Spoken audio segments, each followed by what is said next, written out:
we're going to go back to Brownie Boy over here, and we're going to see what he has to say again, what lies he has to say over here, and then we're going to refute more of his satanic lies from his satanic cult. Okay, let's hear. Possible, remembering that as we refute them one by one, doesn't matter if 1,000 arguments were given, 0 plus 0 plus 0 equals 0. And then I seek to take the rest of the time to demonstrate our point. We were told that there are 10 characteristics of the Messiah according to the Jewish prophets. What we weren't told was that not one single passage quoted anywhere in the Hebrew Bible or referred to mentions Mashiach. In other words, this is interpretation telling you that these are messianic passages. So he's saying there's nowhere it says in the Bible about the Mashiach, the Messiah. So how did he get? And then he'll quote every passage in the book that it's talking about his Messiah. And now he says there's no passage that's talking about the Messiah. This guy is a nutcase. Later he's going to change his mind and say only this I said and only that. This guy, we know he's a lying little Satan worshiper.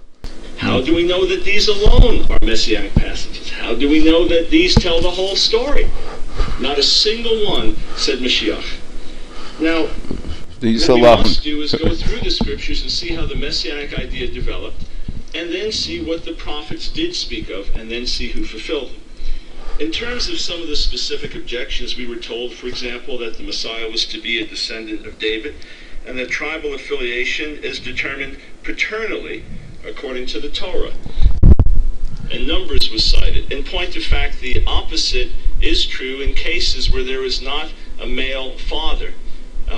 So that the male dies and only women are left, then tribal affiliation will come through the women, and you can find that at the end of the book of Numbers. Okay, so we're going to go in the end of book of Numbers and see if this is actually true. Okay, so here we have the end of the book of Numbers, and we're going to start from the beginning.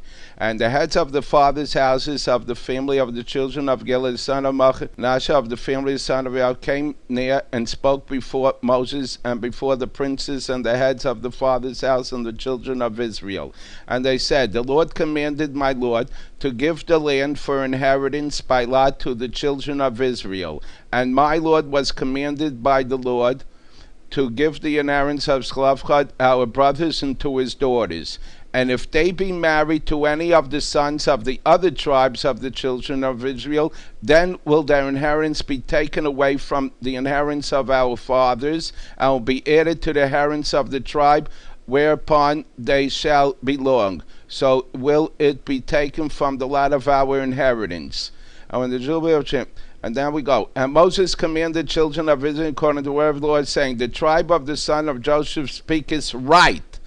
This is the thing that the Lord has commanded concerning the daughters of Zelophehad, saying, let them be married to whom they think best, only into the family of the tribe of their father shall they be married.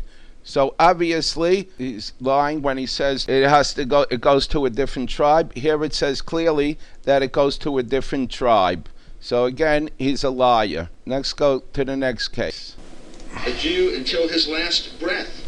His one idea was to implant within his nation the idea of the coming of the Messiah.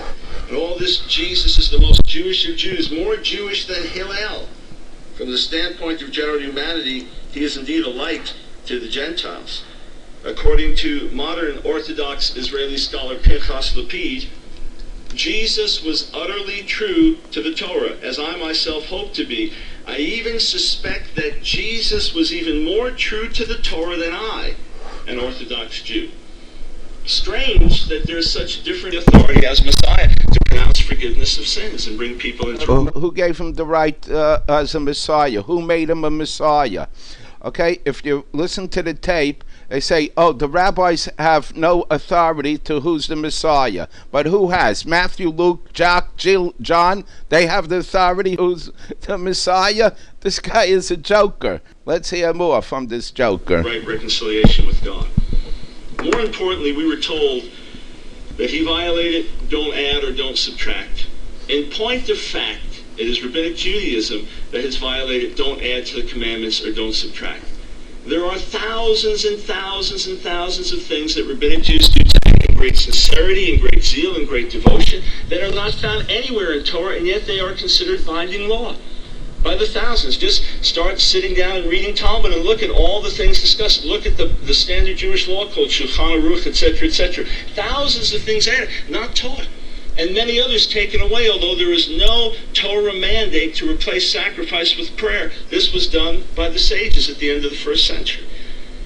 We were told that we're going to get to that another video. 17, there is authority to the rabbis to teach what the Bible actually says.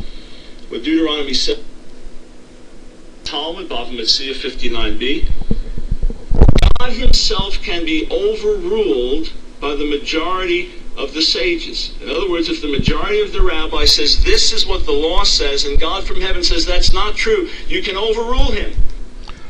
There's no such passage in Bava Metzia. This guy is a liar, and I challenge him to show me in Bava Metzia where it says that if God says that you can overrule God. I challenge him where it says that in Bava Metzia. Now is an open challenge for this lying little Satan worshiper, big Satan worshiper. Okay? Now watch, I'm gonna show you what the Christians do. Watch. What's that based on? Exodus 23:2. The Hebrew clearly says, do not follow the majority to pervert justice. However, the words don't follow the majority were cut down to follow the majority. According to Chief Rabbi Hertz in his commentary on the Pentateuch, page 316, he says the rabbis disregarded the literal meaning of the last three words of the verse. The verse says don't follow the majority. It got taken to say follow the majority, even if it means overruling God. Okay, I want now to introduce you a forum website, Yuku, where they have, it's a counter-missionary forum for those who are interested in counter-missionary work. And let me show you, they have great scholars there, although I differ on their tactics and their methods, just like I differ with Jews for Judaism website on the tactics and methods. We do agree with them on the basic principles that the God of the Christians is not a God. Now, let's see what they say. Here it says, Numbers, God is not a man that he should lie, nor is he mortal that he should relent. Now, didn't he say they cut down the verse? And what did the Christians do? They cut down the verse and they say, yes, he is a man. They take out, it says God is not a man. They say, no, God is a man. Okay? But they're allowed to cut down the verse and say God is a man. Here, Samuel, and also Eternal One in Israel will neither lie nor repent, for he is not a human to repent. And what did the Christians say? Oh, he is a human. This part they leave out. They cut it down. They leave it out. Isaiah, they say, oh, he's not a human to repent, but he'll be a human to not repent. Some idiotic excuse. And here it says clearly in Isaiah, I will not execute the kindling of my anger. I will not return to destroy Ephraim, for I am God and not a man. In your midst is the Holy One, and I will not enter his city. Here it clearly says, God and not a man. And what did the Christians do? They cut this out, and they say God is a man. He can become a man. Okay? So who's cutting out, who's changing the verses over here? Dr. Brownie boy? Huh? You Satan worshippers or the Jews? Of course, it says, do not follow majority to pervert justice. So obviously, you follow the majority not to pervert justice. Because why would anyone think to follow the majority to pervert justice? So therefore, just by saying that, we understand that if you don't follow the majority to pervert justice, you follow the majority not to pervert justice. Here, Isaiah, Job 9:32. For he is not a man as I am, that I should answer him. Let us come together and debate. And what did the Christians say? They leave this out, and they say he is a man. Now, even if he's a man, God said he is not a man, right? Even if he comes for 1 second as a man, these verses are false. All these verses are false. Somebody can go over to him and say, when he comes down as a man, and say, yeah, you say you're not a man. And they explain it very clearly over here. Go look into Yuko website. They have scholars here, Yuri Yosef and Sophia, all experts in anti-missionary work, and they'll refute all the satanic cult of the missionaries. Thank you for this opportunity, and later videos will show more of this satanic cult, and we'll keep refuting it forever and ever until it's gone.